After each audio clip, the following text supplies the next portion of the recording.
কথা বল না মানেন।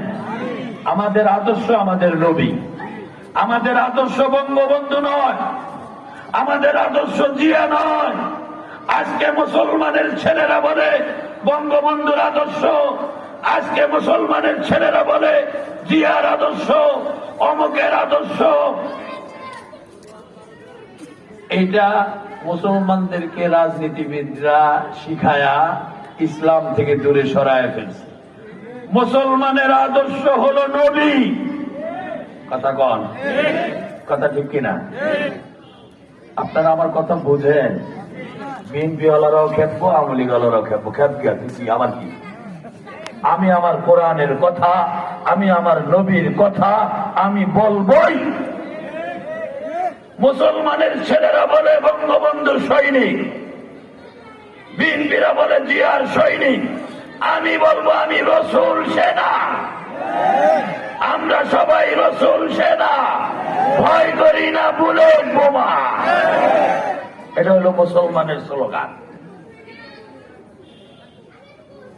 আপনারা আমার কথা কি যুক্তিসঙ্গত বুঝতেছেন কিনা কি জানি?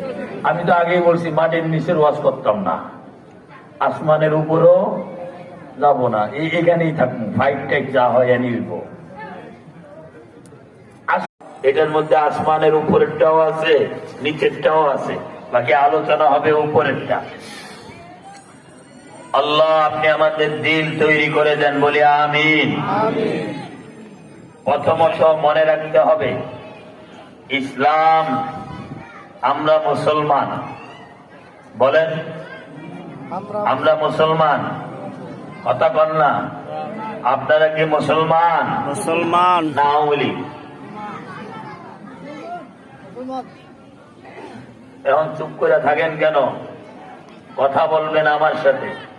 আওয়ামী লীগ হইলে বলবেন আওয়ামী লীগ, বিএনপি হইলে বলবেন বিএনপি, আরো অন্য কিছু হইলে বলবেন আমি অমুক। আপনারা কি মুসলমান না আওয়ামী লীগ? মুসলমান। কথা বুঝেন, খোলামেলা কথা। কারণ কোন দলের এজেন্ডা নিয়ে ওলামায়ে কেরাম চলে না। আমরা কথা বলি কোরআনের স্থান থেকে। কোরআনে সুদ হারাম, হারাম।